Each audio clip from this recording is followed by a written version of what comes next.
Let's spend a moment on the cow vigilante angle. I find it very disturbing that Monu Manesar puts out these videos urging people to come, that he's a man who's accused of being part of a brutal killing in Rajasthan. He's roaming free. Apparently, he's just floating around.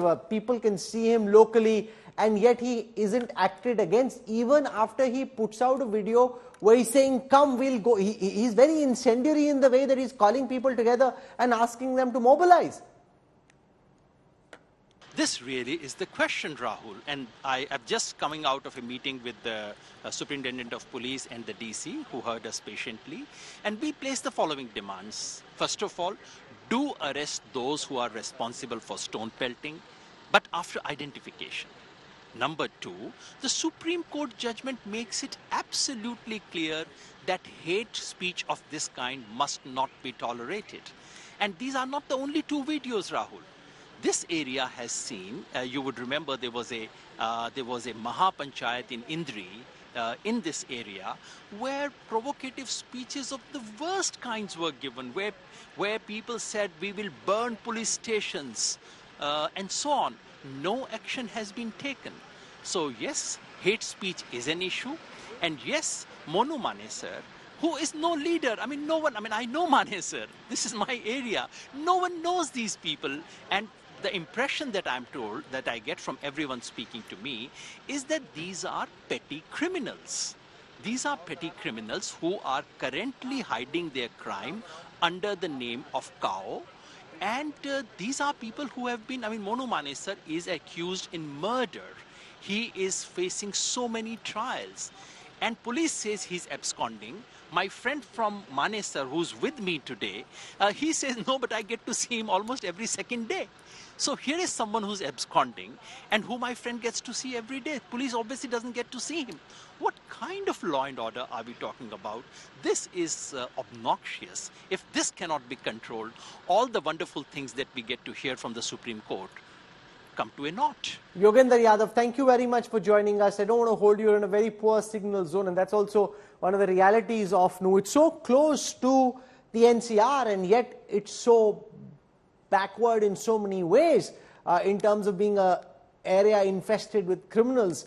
And that's one of the problems that are playing themselves out. I want to go to Randeep Surjewala on the issue of Monu Manesar, the fact that he's charged in Rajasthan. We just heard from the BJP. They're saying Rajasthan police should come, give evidence, act against Monu Manesar. That hasn't happened. The fact also is that he's able to put out these videos, issue threats. There's a claim made by local eyewitnesses that he was there. The police, however, say nahi wo nahi tha, he wasn't there. But he's roaming around with a level of brazenness, given the charges against him, which is simply unacceptable.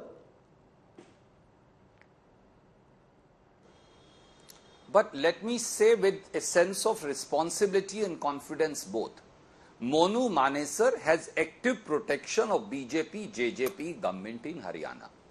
And Monu Manesar is not the only goon. I can give you separately, for a separate debate, list of half-dozen goons who are absconding but put up their pictures with deadly firearms and weapons and send threats through social media for extorting money. Monu Manesar happens to be part of the same malady. Since he happens to be part of the communal polarization design, we all know what kind of a goon he is. India Today, Aaj Tak have done multiple such stories evidencing as to how he operates, and he operates under the shadow of the state, under the protection of the state. Such goons having active protection of the BJP, JJP government of Haryana is not only detrimental to the law and order, but detrimental to the peaceful, loving citizens of the state and our reputation as a progressive, peaceful state where people from all over the world, why all over the country, come and cohabitate and are welcomed. Randeep Surjewala, thank you for joining us on an important day and a big story. One final word from Vikram Singh, former DGP Uttar Pradesh. What do you think, sir, needs to be done now? If you were DGP Haryana, what would be your order to your force today?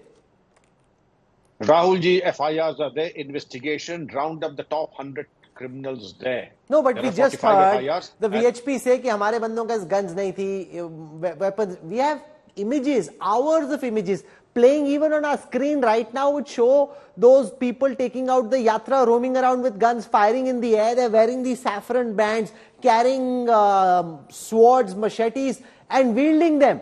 And yet he's denying the naked truth that's visible to anyone who's not blind.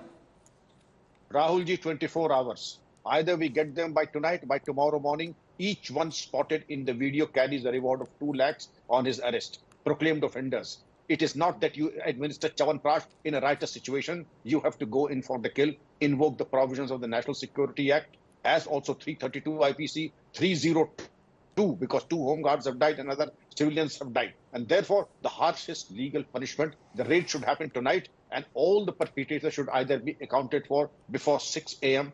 or a reward of 2 lakhs on each one of the perpetrators. I think you make an important point, and I want that to be the last word. You can't give these vandals Chavanprash. You know, the images are caught on camera. What happened is caught on camera in broad daylight. This is not some kind of riot or violence that happened in the dead of the night or their grainy CCTV images. Each one of their faces, I mean not each one, but many of their faces are caught on camera.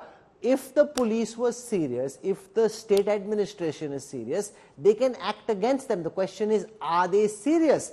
Or these are our boys and therefore let them be. That is the approach. If that's the approach, this case will never get fixed. If they are serious, what needs to be done is obvious as day. You can't be giving Chavanprash to vandals.